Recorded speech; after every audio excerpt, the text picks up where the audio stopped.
Hola, buenos días. Muchísimas gracias por vuestra atención. Lo que se detecta en el plan de recuperación es que la generación de conocimiento, de nuevo conocimiento científico-técnico, es eminentemente y sigue siendo absolutamente necesaria. ¿Cómo hacemos la filosofía de esta convocatoria de continuidad del plan de recuperación y la alineamos con el objetivo operativo de FEDER de tener una Europa más verde, baja en carbono, que promueva la transición energética limpia y equitativa y una adaptación al cambio climático y todos estos principios? Pues es a través de tres grandes estrategias o planes nacionales, como son la Estrategia Nacional de Infraestructura Verde, la Estrategia Nacional de Lucha contra la Desertificación o el Plan Nacional Integrado de Energía y Clima. ¿Por qué os aterrizamos esto de esta manera? Porque si bien la infraestructura verde vertebra toda la convocatoria, cada una de estas estrategias nacionales tienen unos puntos bastante importantes que veremos más adelante en las líneas de trabajo.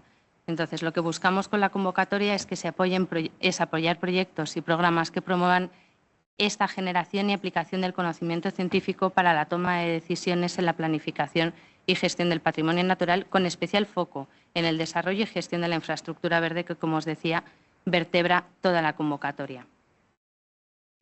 Estos resultados tienen que ser eminentemente aplicables, públicos y accesibles. Esperamos, por supuesto, obtener informes, manuales, pero siempre con una orientación que contribuya a la mejor planificación, a la mejor gestión y al seguimiento de todas estas estrategias que hemos visto previamente. Y destacar que durante toda la convocatoria, si bien la infraestructura verde la vertebra, hay aspectos transversales que deben tenerse en cuenta en el planteamiento de los proyectos, como son la mitigación, adaptación y resiliencia al cambio climático, especialmente la adaptación, y la integración de la perspectiva de género, tanto desde cómo planteamos el proyecto a cómo abordamos la problemática que vamos a generar. Perdón.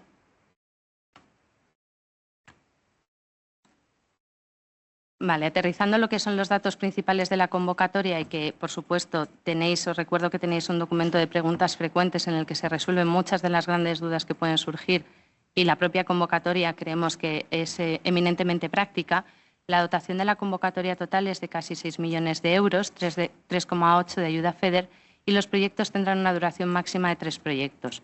Deberán comenzar a partir de la resolución de la ayuda, que ya veremos el cronograma más adelante cómo es. Esta duración máxima, ya lo comentó también Victoria en la presentación de renaturalización de ciudades, esta duración máxima es de 3 años, entendiendo a partir de la resolución de la ayuda, y podrá extenderse 15 meses antes de que finalice el periodo plurianual de España, que tenemos 21-27 N+2, es decir, hasta 2029. Si se prorrogase ese periodo, esa prórroga sería, por eso se ha puesto de esa forma, con esos 15 meses, esa prórroga sería extensiva, pero nunca podrán tener una duración mayor a 3 años. El importe de los proyectos, y digo de los proyectos, es el importe total de los mismos, varía entre una horquilla de 200 y 400.000 euros. No estamos hablando de la ayuda solicitada, no estamos hablando de la ayuda FEDER, es el importe total de los proyectos, tienen que estar contenidos en esta horquilla variable. El plazo de presentación de solicitudes empezó el día de Navidad de 2024 y se extiende hasta el 20 de febrero de 2025. Os recuerdo que el obligatorio cumplimiento del DNSH y existe la posibilidad de solicitar un anticipo del 30% de la ayuda, para el cual hace falta la constitución de un aval bancario, excepto las excepciones ya reguladas por la norma. ¿Qué entidades son las que pueden resultar beneficiarias? Pues entidades y organizaciones sin ánimo de lucro, organismos públicos de investigación de la Administración General del Estado y las comunidades autónomas, y las que están aquí listadas. Observaréis que en las bases reguladoras hay un listado normalmente y eminentemente superior al que luego viene recogido en la convocatoria. El objetivo de recoger en la convocatoria es que estas son las entidades que pueden ser beneficiarias en esta convocatoria. Las bases reguladoras, os recuerdo, es un documento que tiene una cabida mayor a la que se pueden adscribir varias convocatorias. Dentro de estas entidades que pueden ser beneficiarias se pueden agrupar entre sí, de ahí que puedan establecerse agrupaciones, hasta un máximo de 4. Estas entidades que formen parte de la agrupación deben ser y serán consideradas en todo momento como beneficiarias de la ayuda. Por lo tanto, si bien hay una entidad que será la coordinadora de la agrupación, cada una de las entidades que formen parte de esta agrupación tendrá las mismas obligaciones y derechos que cualquier otra entidad beneficiaria. ¿Por qué repetimos otra vez la cofinanciación de los proyectos y no solamente por el hecho de que la convocatoria tenga un reparto diferente que otras convocatorias o de lo que viene referenciado en el programa plurirregional? Pues porque aquí es importante que atendáis a la hora de presentar vuestro proyecto cómo realizar el presupuesto en base a la sede de la entidad. Es decir, la regionalización de vuestro proyecto atenderá a donde tenga lugar vuestra sede. Se asignará entonces en ese momento el porcentaje de cofinanciación en base a esa regionalización que estáis viendo en pantalla en función de la categoría de menos desarrolladas el 85%, en transición 60%, más desarrolladas 40% y la excepción de Canarias que tendrá un 85% por región ultraperiférica. Luego, ¿qué tipo de acciones subvencionables? Pues si bien hemos visto la filosofía de la convocatoria y cómo estaba planteada, cada una de esas estrategias, planes, tiene una línea de referencia base.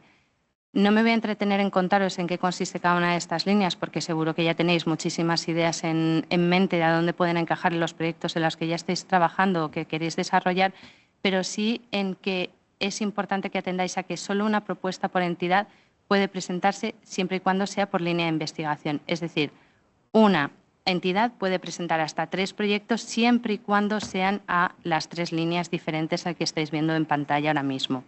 En el caso de agrupaciones se atiende a la entidad coordinadora de la agrupación. Por lo tanto, el resto de entidades que estén en la agrupación podrán presentarse más, pero no serán nunca como entidad coordinadora de dicha agrupación. El tema de los gastos, no vamos a entrar en el detalle de gastos elegibles o no elegibles, pero sí de cara a que podáis plantear bien vuestros presupuestos y os ayude a la hora de elaborarlos. Lo que sí queríamos es dejar referenciados aquí qué tipo de gastos, por regla general, son elegibles y cuáles no. Por supuesto, tenéis que tener en cuenta que siempre tienen que estar vinculados al proyecto, tienen que estar contraídos dentro del plazo de ejecución del mismo.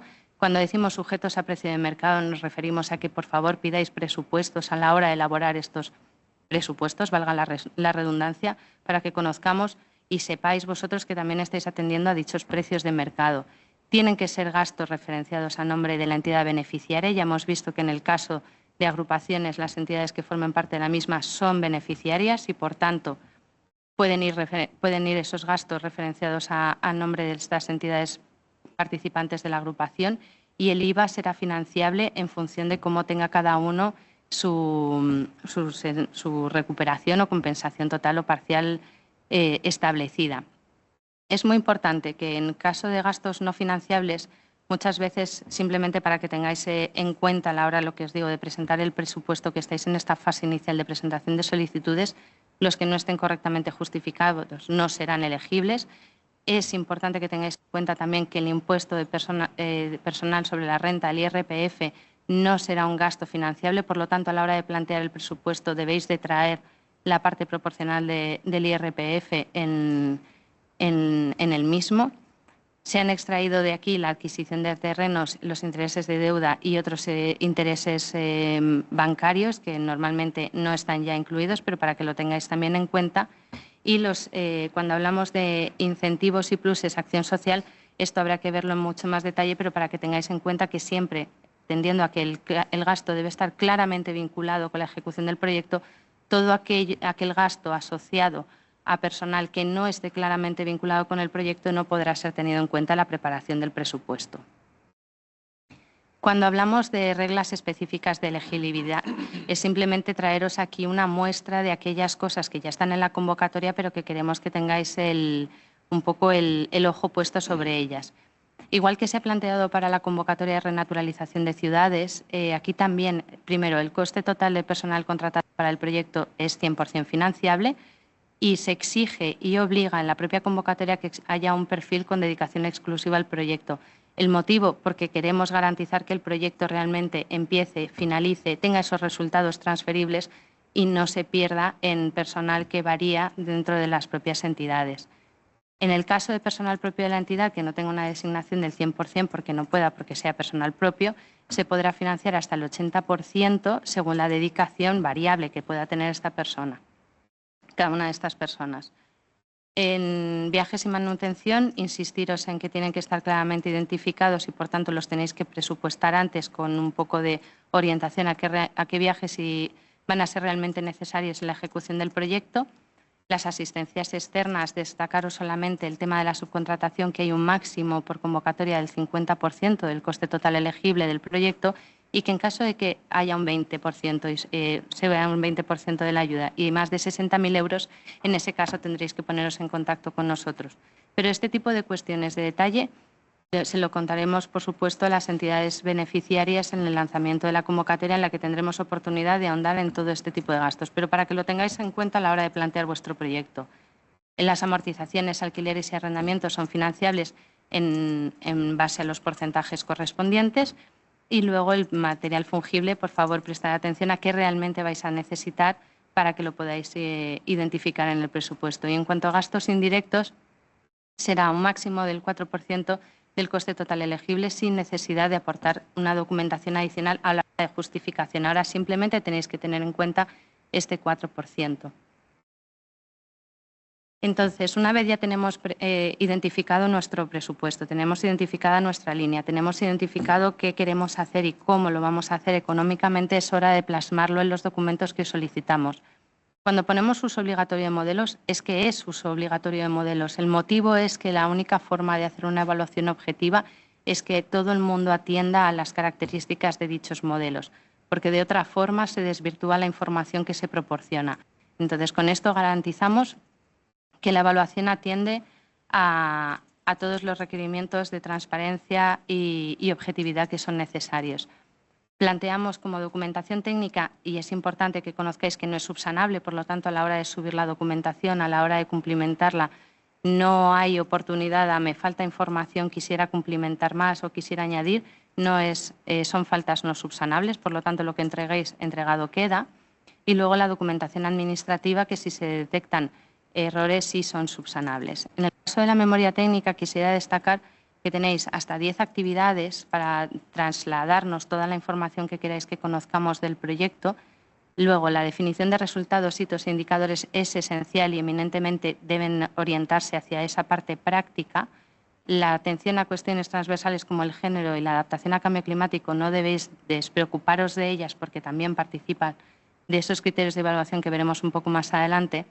Y el presupuesto, atención a la regionalización por la sede de las entidades que presentáis las solicitudes.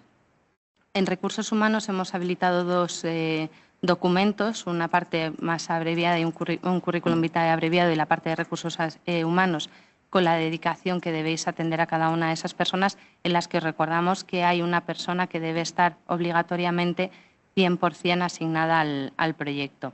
Y en el cronograma que prestéis atención a los plazos de justificación. Luego, la documentación administrativa. Debéis presentar estatutos, poder e inscripción a aquellas entidades que os presentáis por primera vez y en el caso de entidades que ya os habéis presentado en alguna otra ocasión tenéis un número de beneficiario a partir de 2021 o posterior, hasta 2025. En ese caso no deberéis presentar esta documentación. Y en el caso interno, en el caso de agrupaciones con independencia de la tipología de entidad que seáis, debéis presentar siempre el acuerdo de agrupación. Luego, la solicitud de ayuda que deberá estar firmada por el representante legal de la entidad y en el caso de agrupaciones de todas las entidades, incluye el cumplimiento del DNSH, otras subvenciones o ayudas que hayáis solicitado y el cumplimiento de las condiciones a la ayuda. Vamos a hacer la parte un poco más aplicada de cómo presentamos esta solicitud, porque ya hemos visto todos los documentos que tenéis y esta parte es lo que algunas de vosotras ya habéis presentado alguna solicitud a la Fundación y nos conocéis. Este año ha cambiado la interfaz y la propia herramienta en la que tenéis que presentar la solicitud. No os asustéis por ello. Tenemos habilitada una guía de presentación en la documentación que tenéis disponible en la web, para que os oriente paso a paso cómo tener que hacer esta solicitud. Lo primero es que se tiene que identificar la persona que solicite, cumplimentar la propuesta, adjuntar documentación, firmar y entregar. Es bastante sencillo y es una interfaz muy amigable. Quiero volver un momento al tema si me permitís volver un poco atrás, porque creo que es una pregunta recurrente en el chat y ya aprovechamos. El tema de los gastos de presupuesto. El presupuesto, cuando lo hagáis, es a sede de la entidad. Cuando decimos entidad beneficiaria, en vuestro caso es entidad solicitante, es la entidad que solicita la ayuda, todo el gasto va asociada a la sede. Y, por tanto, si voy a poner un ejemplo, si mi sede está en Andalucía, todo mi gasto, es decir, entre la horquilla de 200 y 400.000 euros que tenía, voy a presentar un proyecto de 300.000 euros, voy a tener opción a tener un porcentaje de cofinanciación del 85%. En caso de que mi sede esté en Navarra, tendré opción a un 40% de cofinanciación. En el caso de agrupaciones, si una entidad está en Navarra y otra está en Andalucía, la entidad de Navarra tendrá el 40% de cofinanciación posible y la entidad de Andalucía el 85% posible. ¿Vale? Espero que esto os haya ayudado un poco a las personas que estáis teniendo dudas con la regionalización de vuestros presupuestos. Vale, estábamos en la parte de presentación de solicitudes a través de la herramienta informática. Ya os he mostrado un poco los pantallazos de la interfaz y la idea es daros aquí algunas herramientas o simplemente orientaciones para cuando os aproximéis a la misma. Se accede con certificado digital. Es importante, como en otras ocasiones y para otras ayudas de la Fundación Biodiversidad, que siempre nos identifiquéis un correo electrónico válido, que es nuestra única vía de comunicación con vosotros. Si bien todo se tramitará a través de la herramienta informática, el correo electrónico al que recibiréis las notificaciones, os recomendamos que sea un correo electrónico genérico al que tengan acceso varias personas para que no se os pasen desapercibidos los plazos. La solicitud deberá presentarse a través de la propia entidad solicitante o coordinadora en el caso de la agrupación y a través de representante legal o una persona habilitada para ello. Las notificaciones, esa persona que acceda a presentar la solicitud será siempre la que acceda a toda notificación que ya esté en esta sede digital o herramienta informática de la que os estamos hablando. Como ya hemos visto en la convocatoria de ciudades, porque esta herramienta funciona exactamente igual, para guardar la información en la fase de solicitud es necesario que estén cumplimentados todos los campos obligatorios en esta fase antes de pasar a la parte de documentación. Para ello hemos habilitado en la documentación de referencia de la convocatoria y que también está en la propia herramienta informática, un formulario, un Word, que no esperamos que nos llegue de ninguna forma vía correo electrónico, es simplemente para habilitaros a vosotros una herramienta que os permita cumplimentar sin estar conectados a la propia herramienta informática toda la información que necesitáis de detalle del proyecto para luego, cuando ya os conectéis, simplemente tengáis que trasladar la información del Word a la herramienta informática, que será el único mecanismo válido para atender las solicitudes que nos lleguen. Entonces, ese formulario Word, como os digo, no tenéis más que cumplimentarlo, es una ayuda que hemos puesto a vuestra disposición y cuando entreguéis la documentación deberán venir todos aquellos modelos que consideramos y os hemos indicado como obligatorios. Y os recuerdo que toda la información está disponible tanto en la herramienta informática como en el apartado de la convocatoria específica, donde también hay una guía de presentación de solicitudes y un documento de preguntas frecuentes al que os animo de una lectura un poquito activa, porque muchas de las preguntas, incluyendo la regionalización del presupuesto, están ahí resueltas. Bueno, pues este sería el punto en el que ya se han cerrado el plazo de presentación de solicitudes del 20 de marzo ha cerrado y empezamos con la fase de evaluación. Para que vosotros podáis presentar vuestro proyecto atendiendo a qué criterios van a tener mayor o menor peso, tenéis la tabla con el desglose de los mismos en la propia convocatoria, pero aquí os llamamos la atención sobre la necesidad de que nos identifiquéis que realmente habéis hecho un trabajo de identificación de esa necesidad de gestión y que el resultado de la investigación va a ser aplicado a la misma. Queremos conocer que el estado del arte esté realmente justificado y sea realmente justificativo de esa nueva generación de conocimiento que es necesario. El ajuste de la propuesta seleccionada. Y luego es imprescindible a nivel de calidad técnica que el plan de trabajo, la coherencia de las actividades con ese plan y el personal asignado estén perfectamente alineados. Porque una de las cuestiones que figura en la convocatoria es que los proyectos deben tener al menos una calidad técnica mínima de 15 puntos para poder pasar al siguiente paso, que sería la evaluación de los criterios de pertinencia y estratégicos. Entonces, es muy importante esa calidad técnica, porque sin esa calidad técnica el proyecto no tiene visos de poderse ejecutar correctamente y, por tanto, dificulta su selección en este proceso de evaluación. Los criterios ambientales y sociales, igualmente descritos en la convocatoria, queremos resaltar el alcance, que destaquéis y expliquéis bien la relevancia ambiental, cómo estáis considerando los impactos sobre la biodiversidad, la adaptación al cambio climático, cómo está siendo la participación o queréis que sea la participación social de este proyecto, si se genera o no empleo y cómo va a ser la capacitación, entre otras. Y, por supuesto, como os decía antes al principio, la dimensión de género es un aspecto transversal que debe estar a lo largo de todo el proyecto y tendremos así en cuenta.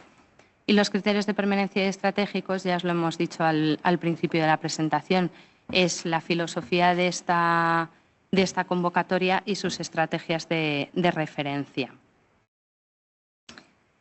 Vale, esta diapositiva es un poco para llamaros la atención a la hora de presentar vuestro proyecto y que le deis un poco una vuelta antes de presentarlo en aquellas cosas que suelen ser una dificultad durante la ejecución de los mismos. Cuando hablamos de posible movilidad de los investigadores principales o no contar con suficiente personal de dedicación exclusiva, creemos que esta obligatoriedad de personal dedicado exclusivamente al proyecto compensaría esta dificultad, pero es importante que atendáis a ello porque la continuidad de un equipo de trabajo durante la ejecución del proyecto es esencial para el buen resultado del mismo. Cuando hay una estimación errónea de costes de personal y luego ese proyecto resulta beneficiario, luego resulta muy complicado realmente ajustar los costes y os puede resultar eminentemente difícil tener que asumir una carga mayor en la ejecución del mismo. La sobreestimación de gastos de viaje también es una cosa recurrente en los proyectos de investigación y es que muchas veces se estiman más viajes de los que realmente hacen falta. Os pedimos un poco de prudencia a la hora de plantearlos para no incrementar innecesariamente el coste del proyecto y que luego finalmente no se puedan ejecutar. Luego, los retrasos en la obtención de permisos y licencias lo único que ocasiona son retrasos en la ejecución del proyecto. Por lo tanto, si requerís de alguno de estos permisos y licencias, su tramitación previa a la realización del proyecto agilizará luego la ejecución del mismo y permitirá la obtención de los resultados esperados. Y en el caso de las publicaciones científicas, que siempre es uno de los resultados más esperados y ansiados por parte de las entidades, también os pedimos prudencia y un poco de concreción en cuando ajustamos estos resultados, puesto que la publicación va a ser realmente difícil obtenerla a la finalización del proyecto. Será fácil obtener el envío a la revista de referencia, una revisión por pares en algún punto, pero no la publicación. Por lo tanto, ajustar los resultados a la realidad de estos trámites que también sufren las publicaciones ayuda a luego la evaluación de los proyectos y la correcta justificación de los mismos. En cuanto a las acciones de coordinación o trabajo en red con otros proyectos, recordad que el trabajo en red y de coordinación requiere sus tiempos. Entonces, es importante y os recomendamos que incluyáis siempre las acciones de coordinación y comunicación para que estas acciones se realicen sin ningún tipo de problema. Y luego os pedimos que prestéis especial atención a esta interlocución que deberéis tener cuando, en caso de resultar beneficiarios, la interlocución en el caso de las agrupaciones es y está indicado en convocatoria debe ser a través de la entidad coordinadora. Ninguna de las otras entidades que forman parte de la agrupación deben elegirse como coordinadoras de la misma sin serlo. Para que toda la comunicación sea fluida, no haya, digamos, teléfono escacharrado a la hora de trabajar con los proyectos y esto es una cosa muy importante que tenéis que tener en cuenta a la hora del planteamiento de estas agrupaciones. Por último, ya plantearos el calendario de trabajo que tenemos por delante y de donde viene todo, que fue la publicación en el extracto del BOE el 24 de diciembre, la presentación de solicitudes se abrió el día de Navidad, como he dicho, y estará abierta hasta el 20 de febrero.